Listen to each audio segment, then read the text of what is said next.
दोस्तों नमस्ते। एक बार फिर से आपका स्वागत है आपके अपने YouTube चैनल जिसका नाम है सुप्रीम इन्वेस्टर्स और मेरा नाम है अजय कुमार। दोस्तों मेन स्ट्रीम आईपीओ की मार्केट में एक बार फिर से बाहर आ चुकी है। 4 मेन स्ट्रीम आईपीओ जून के महीने के लिए लाइनअप हो चुके हैं और बहुत से ऐसे आईपीओ जो हैं वो लाइनअप होने की कगार पे हैं। तो आईपीओ जब भी आते हैं दोस्तों तो रिटेल निवेशकों का हमेशा डाउट रहता है कि क्या हमें आईपीओ अप्लाई करना चाहिए या छोड़ देना चाहिए, आईपीओ अप्लाई करेंगे तो कितने लिस्टिंग गेन मिल सकते हैं। तो दोस्तों इस दुविधा का जो हल है आज मैं करने वाला हूं। आज मैं श्याम मेटालिक एंड एनर्जी का जो आईपीओ आने वाला है उसके बारे में चर्चा करूंगा और आपको बताऊंगा कि क्या हमें ये आईपीओ अप्लाई करना चाहिए या हमें छोड़ देना चाहिए। तो दोस्तों सबसे पहले आईपीओ की डिटेल के बारे में बात करते हैं। आईपीओ का प्राइस बैंड है 303 से 306। ओपनिंग डेट है इशू की 14 जून 2021। क्लोजिंग डेट है 16 जून 2021। ठीक है, फ्रेश इशू है ये 657 करोड़ का और ऑफर फॉर सेल है 252 करोड़ का। तो दोनों को मिला के इशू साइज जो हो गया 909 करोड़ रुपए का हो गया। ठीक है, अब फेस वैल्यू जो है वो 10 रुपए पर शेयर रहेगी और बिड लॉट यानी कि लॉट साइज एक लॉट में आपको 45 शेयर मिनिमम अप्लाई करने ही हैं। ठीक है, इस साइज का 50% शेयर जो है वो क्यूआईबी इन्वेस्टर्स को अलॉट होंगे, नॉन इंस्टीट्यूशनल को 15% अलॉटमेंट होगा और रिटेल को 35% शेयर्स का अलॉटमेंट होगा। ठीक है, एम्प्लॉय रिजर्वेशन जो है वो भी है 9 करोड़ रुपए के शेयर जो है एम्प्लॉयज को मिलेंगे। ठीक है, एम्प्लॉयज को 15 रुपए का कंपनी ने डिस्काउंट भी ऑफर किया है, यानी कि एम्प्लॉयज के लिए ये 15 रुपए का डिस्काउंट मिलेगा इशू प्राइस के ऊपर। ठीक है दोस्तों, ये तो होगी आईपीओ की डिटेल। अब मैं दोस्तों बताता हूं ये कंपनी करती क्या है। ये दोस्तों स्टील के प्रोडक्ट बनाती है दोस्तों ये कंपनी, और इस कंपनी की 3 मैन्युफैक्चरिंग यूनिट्स हैं, एक उड़ीसा में है और 2 वेस्ट बंगाल में है। ठीक है, इस कंपनी का टोटल प्रोडक्शन जो है वो 5.71 मिलियन टन पर एनम है। ठीक है, और इसके साथ साथ ये कैप्टिव पावर भी बनाती है, यानी कि खुद के यूज के लिए जो पावर प्लांट होते हैं कोल बेस्ड होते हैं 227 मेगावाट पावर भी जनरेट करती है कैप्टिव, जो कि खुद ही के स्टील प्लांट्स के लिए यूज करती है ये कंपनी। ठीक है, ये तो हो गया दोस्तों इसका कंपनी का क्या ऑपरेशंस क्या है। ठीक है, अब इस कंपनी की क्लाइंटेल देख लेते हैं हम लोग। कंपनी के कौन कौन से क्लाइंट हैं देखिए, Jindal steel limited, Rimjhim Ispat limited, POSCO international corporation, Traxys North America LLC, JM global resource, ये सब इसके क्लाइंट्स हैं। ठीक है, इस कंपनी के पार्टनर जो हैं, जो डीलरशिप है वो 42 नंबर्स में है और 13 स्टेट्स इंडिया के हैं वो ये कंपनी कवर कर रही है अभी अपने प्रोडक्ट्स के थ्रू। एक यूनियन टेरिटरी को भी ये कवर कर रही है। ठीक है, तो ये बेसिकली हो गया इसका बिजनेस कहाँ कितना फैला हुआ है। ठीक है, अब ये दोस्तों हो जा रहा है प्रोडक्ट मिक्स, आपको दिखा रहा हूं। देखिए 9 मंथ फाइनेंशियल ईयर 21 वाला देखिए आप, इसमें 5 प्रोडक्ट मिक्सेस हैं जो कि आपको कलर्ड बेसिकली दिखाया गया है। बेसिकली ये दिखा रहा है कि कंपनी का जो पोर्टफोलियो है वो काफी डाइवर्सिफाई है प्रोडक्ट के मामले में, और कंपनी स्टील के प्रोडक्ट जो है वो लगभग हर कैटेगरी के प्रोडक्ट डेवलप करती है। तो ये कंपनी की एक स्ट्रेंथ है कि कल को मानो किसी भी प्रोडक्ट की सेल कम हो जाती है एक तरह के प्रोडक्ट की, तो वो बहुत ज्यादा कंपनी को असर नहीं करेगी क्योंकि बहुत ज्यादा डाइवर्सिफाइड पोर्टफोलियो है कंपनी का। ठीक है, अब दोस्तों इसमें इन्वेस्टमेंट रैशनल क्या है, मतलब इसमें हमें क्यों इन्वेस्ट करना चाहिए। कंपनी की 4 मेन स्ट्रेंथ आपको बताऊंगा कि कंपनी में क्यों हमें इन्वेस्ट करना चाहिए आईपीओ के थ्रू। ठीक है, सबसे पहले इसके जो प्लांट्स हैं मैन्युफैक्चरिंग प्लांट, जो 3 प्लांट हैं, एक उड़ीसा में, 2 वेस्ट बंगाल में। जैसा कि दोस्तों आप जानते ही होंगे आयरन ओर का जो प्रोडक्शन है वो सबसे ज्यादा इन्हीं 2 स्टेट्स में होता है, बिहार, उड़ीसा और अपना वेस्ट बंगाल। उड़ीसा और वेस्ट बंगाल में इसके ऑलरेडी प्लांट चल रहे हैं, तो कहीं ना कहीं इसको जो आयरन ओर है वो सस्ते दामों में भी मिल जाती है और उसको जो ट्रांसपोर्ट करने का खर्चा है वो भी कंपनी को कम बियर करना पड़ता है। तो इससे कंपनी का जो प्रॉफिट मार्जिन है वो काफी अच्छा बनता है। ठीक है, अब मैं आता हूं इसके प्रोडक्ट मिक्स पे। प्रोडक्ट मिक्स के बारे में मैं दोस्तों ऑलरेडी आपको बता चुका हूं, कंपनी का डाइवर्सिफाइड प्रोडक्ट मिक्स है। ठीक है, कंपनी अच्छे खासे वेरिएंट्स बनाती है स्टील के, लॉन्ग स्टील प्रोडक्ट, ठीक है, टीएमटीज, फेरो एलॉयज, स्पेशल स्टील एप्लीकेशन, ये बहुत सी चीजें ऐसी बनाती है। दोस्तों इंस्टॉल्ड कैपेसिटी के हिसाब से देखें तो ये कंपनी लार्जेस्ट प्रोड्यूसर है फेरो एलॉयज कंपोनेंट्स का। ठीक है, इंडिया में 4th लार्जेस्ट प्लेयर है ये स्पॉन्ज आयरन इंडस्ट्री में। ठीक है, तो ये दोस्तों इसकी स्ट्रेंथ है। अब दोस्तों आते हैं इसकी तीसरी स्ट्रेंथ के ऊपर जो रैशनेल है जो इन्वेस्टमेंट का, उसमें आता है captive rail siding.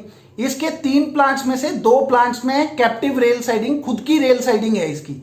Rail siding दोस्तों क्या होती है? आयरन ओर को लाने ले जाने के लिए, फिनिश प्रोडक्ट को इधर से उधर मूव करने के लिए रेल साइडिंग इन्होंने बनाई है, और खुद का खुद इधर से लोड करके डिफरेंट देश के हिस्सों में ये खुद ही भेज देते हैं। तो इनको फ्रीट चार्जेस भी कम लगेंगे इसमें, और जो मटेरियल की सप्लाई है या और जो फिनिश मटेरियल का जो वो है डिस्ट्रीब्यूशन है, वो भी बड़ा इजीली ये कंपनी कर पाती है। तो ये कंपनी की बहुत अनोखी स्ट्रेंथ है। ये बहुत ज्यादा स्टील प्लेयर्स के पास ये वाली कैप्टिव रेल साइडिंग नहीं है, ठीक है, ये आपको ध्यान देने की जरूरत है। Backward and forward integration company में खुद से है। बैकवर्ड और फॉरवर्ड इंटीग्रेशन से दोस्तों ये मान लीजिए आप नटशेल में कि बैकवर्ड और फॉरवर्ड इंटीग्रेशन से कंपनी में मार्जिन में बहुत अच्छा असर पड़ता है। हमेशा आप देखेंगे कि जो भी company backward and forward integrated है, वो कंपनी उन कंपनियां जो कि इस चीज में नहीं है, यानी कि जो इंटीग्रेटेड नहीं है, उनसे बहुत अच्छा मार्जिन एंजॉय करती हैं। तो बैकवर्ड इंटीग्रेशन होता है कि हम अपने जो हमारे रॉ मटेरियल है उसकी सप्लाई एश्योर करने के लिए कैसे इंटीग्रेटेड है। तो बैकवर्ड इंटीग्रेशन में दोस्तों हम अपने वेंडर्स को भी अपना पार्टनर बना सकते हैं। तो इससे क्या होता है कि वो वेंडर एक्सक्लूसिवली हमें प्रोडक्ट सप्लाई करते हैं, उसकी वजह से हमें काफी बेनिफिट मिलता है। जबकि जब मान लीजिए कि अगर हमें आयरन और बाकी हिस्सों में देश के नहीं मिल पा रहा, फिर भी वो वेंडर हमें वो अनइंटरप्टेड आयरन ओर की सप्लाई कर पाएंगे, ठीक है।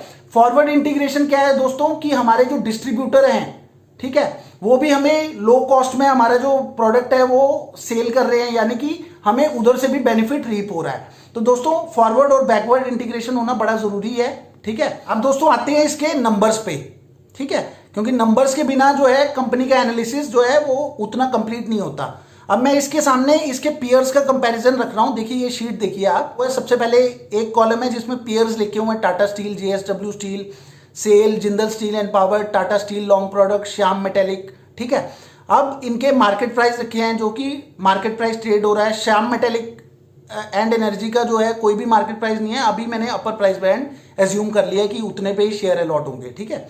अभी पीई देखिए, पीई में दोस्तों श्याम मेटेलिक का जो पीई है वो 12 है, 12.83, ठीक है। और बाकी जो स्टील प्लेयर हैं, जेएसडब्ल्यू स्टील और सेल का जो पीई है वो इससे बहुत ज्यादा हाई है, ठीक है। Jindal steel and power, Tata steel long product और टाटा स्टील में जो है पीई इससे कम पे ट्रेड कर रहा है। तो मतलब ये इन तीनों से तो महंगा है, और जेएसडब्ल्यू स्टील और सेल्स के पीई से ये काफी सस्ते में हमें मिल रहा है, ठीक है। प्राइस टू बुक वैल्यू का अगर कंपैरिजन करें तो ये 2.2 है प्रेजेंटली, जबकि हमारा जो जेएसडब्ल्यू स्टील है वो 3.77 ट्रेड कर रहा है। तो दोस्तों आप मान सकते हैं कि ये मीडियोकर है, मतलब प्राइस उतना भी एग्रेसिवली प्राइस इशू नहीं है, ये मीडियोकर ही है, क्योंकि पूरी स्टील इंडस्ट्री से कहीं पे भी टॉप नहीं कर रहा है। ऐसा नहीं कर रहा है कि पीई के ऊपर ये पीई कंपैरिजन के ऊपर ये सबसे ज्यादा महंगा हो गया हो, या पीबी कंपैरिजन या प्राइस बुक जो कंपैरिजन होता है उसमें भी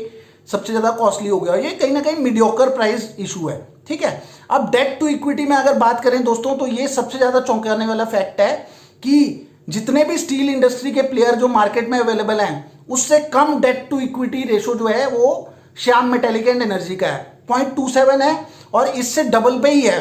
देखिए इससे टाटा स्टील लॉन्ग प्रोडक्ट जो है उसका जो डेट टू इक्विटी है वो 0.51 है, वही इससे क्लोजेस्ट है, बाकी तो बहुत ज्यादा दूर दूर है। तो आप ये मान सकते हैं कि दोस्तों कंपनी ने कर्ज बहुत कम लिया है, जबकि स्टील जो बिजनेस है वो ऐसा बिजनेस है, कैपिटल इंटेंसिव बिजनेस है, इसमें पैसा लग ही जाता है, और हमें पैसा खुद का नहीं और लोन लेके ही हमें काम करना पड़ता है। तो जब भी हम लोन लेके काम करते हैं तो उसका इंटरेस्ट देना पड़ता है हमें, और कहीं ना कहीं वो हमारी बॉटम लाइन को इफेक्ट भी करता है, प्रॉफिट्स को इफेक्ट भी करता है। तो दोस्तों ये मान के चलने की बात है कि अभी तक कंपनी ने ज्यादा लोन भी नहीं लिया है, ठीक है। इसके साथ साथ दोस्तों मैं ये भी बताना चाहूंगा कि ज्यादातर जो मार्केट में जो आईपीओ आते हैं, ठीक है, वो एग्रेसिवली प्राइस्ड होते हैं। वो सारे पीयर्स से जो पीई है, आप अक्सर देखेंगे इंडिगो पेंट्स का जो आईपीओ आया, पीई देखो कितना एग्रेसिवली प्राइस था। ऐसे कई आईपीओ थे जो कि जिसका पीई जो था वो इंडस्ट्री पीई से बहुत ज्यादा था, यानी कि पीयर से बहुत ज्यादा पीई कंपनी डिमांड कर रही थी आईपीओ में, और वो सक्सेसफुली आईपीओ चल भी पड़े, ठीक है। बट ये जो पीई है दोस्तों, ये देखिए कितना मीडियोकर प्राइस पीई है, लोग बोल रहे हैं कि एग्रेसिवली प्राइस है या फेयरली प्राइस है, I will say it is moderately price, या फिर इससे भी ज्यादा प्राइस हो सकता था। फिलहाल के लिए इशू ठीक ठाक प्राइस है, तो हमें इसमें इन्वेस्ट करने की सोचनी चाहिए। ठीक है। दूसरा दोस्तों, स्टील सेक्टर में ऑलरेडी बूम आ रहा है। ठीक है। स्टील के प्राइसेस लगभग 2.5 गुना 1.5 गुना हो चुके हैं। ठीक है। और स्टील की साइकिल जो है लगभग 2 या 3 साल तो चलती ही है, और अभी इसका सेकेंड ईयर चल रहा है। दोस्तों सबसे लास्ट में मैं सेल, टाटा स्टील और टाटा स्टील लॉन्ग के तिमाही नतीजे प्रेजेंट कर रहा हूं, दिसंबर 2019 और मार्च 2020 के क्वार्टर्स के। देखिए ये तीनों कंपनियां बहुत बड़ी बड़ी कंपनियां और तीनों लॉस मेकिंग थी इस पीरियड के दौरान, जबकि श्याम मेटालिक एंड एनर्जी हमें एक बड़ी छोटी कंपनी लग रही है, पर उसके क्वार्टरली रिजल्ट्स में हमें प्रॉफिट दिख रहा है। देखिए कंसिस्टेंटली प्रॉफिट मेकिंग कंपनी है ये। तो कहीं ना कहीं जहां जहां हमारी बड़ी बड़ी कंपनियां फेल कर रही हैं प्रॉफिट बनाने में, ये फिर भी प्रॉफिट बना पाई है। ठीक, तो दोस्तों ये था मेरा विश्लेषण श्याम मेटालिक एंड एनर्जी के आईपीओ को लेके। मेरे हिसाब से आपको एक एक लॉट जरूर अप्लाई करना चाहिए पर पैन कार्ड। ठीक है, ताकि आप मैक्सिमम अलॉटमेंट के हकदार बन सकें, आपके चांसेस बढ़ सकें। ठीक है। और कहीं ना कहीं मुझे लगता है कि 50-60 रुपए पर शेयर लिस्टिंग गेन भी आपको मिल सकता है, और साथ में लंबी अवधि में रखें तो स्टील सेक्टर क्योंकि ऑलरेडी बूम पे है। ठीक है। और इसको भी बराबर फायदा मिलेगा स्टील सेक्टर के बूम का, तो जरूर आप इस आईपीओ में अप्लाई करने की सोच सकते हैं। तो दोस्तों इसी के साथ मैं अपने वीडियो को समाप्त करता हूं। उम्मीद करता हूं आपको पूरा समझ आ गया होगा मैं किस चीज के बारे में बात कर रहा हूं, क्या बात कर रहा हूं। अगर आपको कोई भी डाउट है तो आप जरूर मुझे कमेंट सेक्शन में कमेंट करके पूछें। अगर आपको वीडियो अच्छा लगा तो वीडियो को लाइक कर दें, अगर चैनल अच्छा लगा तो चैनल को सब्सक्राइब कर दें। दोस्तों धन्यवाद।